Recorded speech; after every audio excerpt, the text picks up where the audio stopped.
Diante disso, nós temos um desafio. Faz aquele exercício assim, de dar aquela relaxada no banco e dá uma olhadinha para quem está do lado e diz assim: a igreja possui um grande desafio. Aí você pode olhar para mim e eu vou te dizer qual é o desafio, meu irmão. Qual que é, pastor? Acordar. O desafio da igreja do Senhor é acordar de uma sonolência espiritual. É sobre isso que eu quero ministrar nessa noite. Bate-papo reto, direto para nós. Um bate-papo à luz da palavra, para que nós saibamos exatamente o que o Senhor espera de nós nesse tempo. E tem a ver, queridos, com despertarmos de uma sonolência espiritual.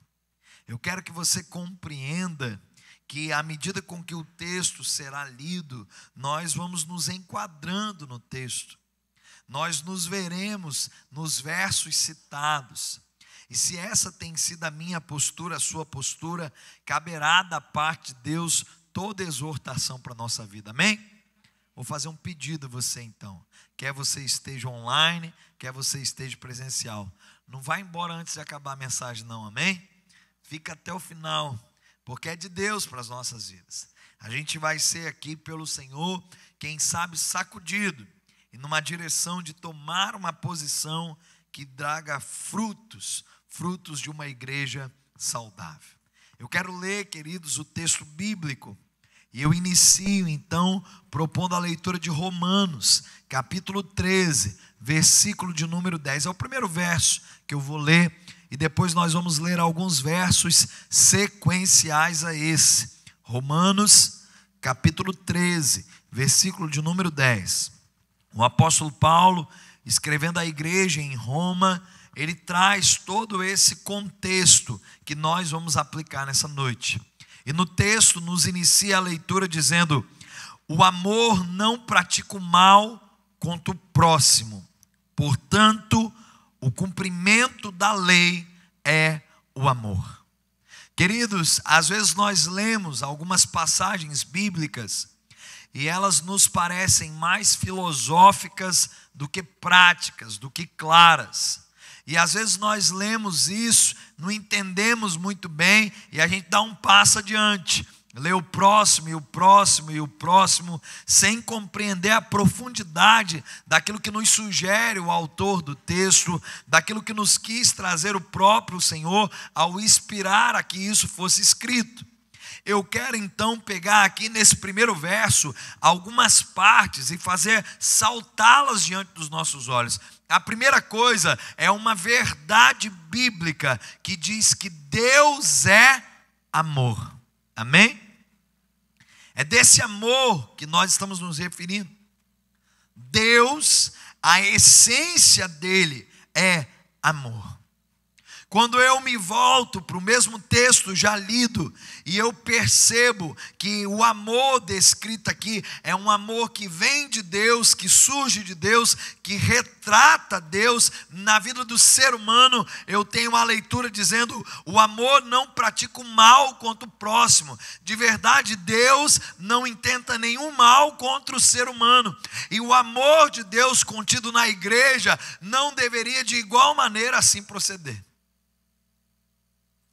Pastor, mas eu, enquanto servo do Senhor, tendo do amor dele no meu coração, jamais quero o mal de alguém. Eu imagino que essa possa ser a sua resposta. Mas você precisa entender a parte B do verso, que diz que, portanto, o cumprimento da lei é o amor. E quando você vai então fazer a adaptação disso, você consegue entender que o cumprimento da lei deveria apontar para Deus, deveria apontar para Cristo. E assim está registrada toda a Bíblia Sagrada.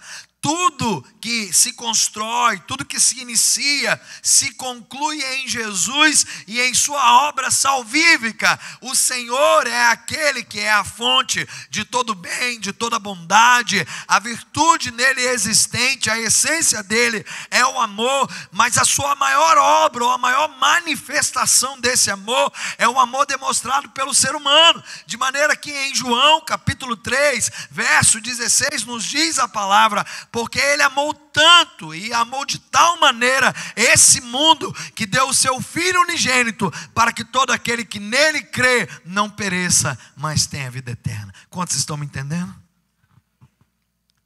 É Deus, refletido no texto, demonstrado a nós como essa plenitude de amor.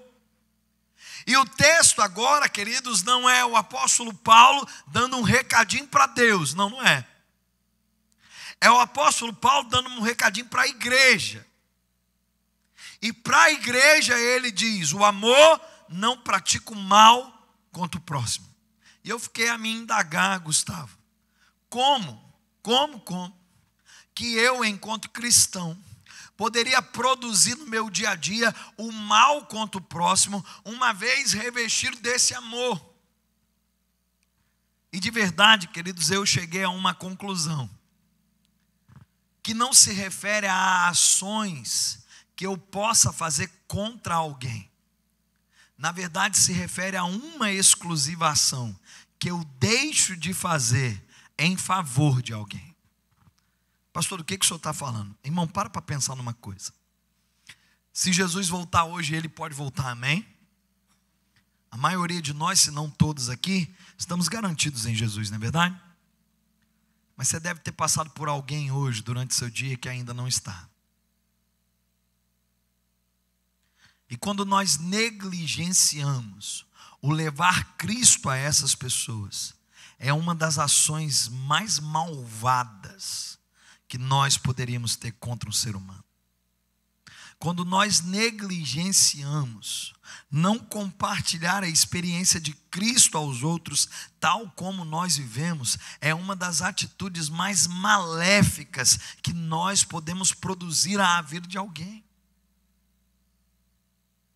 Queridos, o texto está mostrando que o amor não pratica o mal contra o próximo. Se o amor de Cristo está em nós, e eu creio que está, nós não podemos resumir essa experiência a nós mesmos. Acerca dela, nós precisamos falar a tempo e a fora de tempo, em todo lugar, em toda hora. Quer as pessoas nos ouçam e deem crédito, quer as pessoas nos ouçam e nos despreze, nós precisamos compartilhar do amor e da experiência que nós tivemos com Cristo Jesus, amém?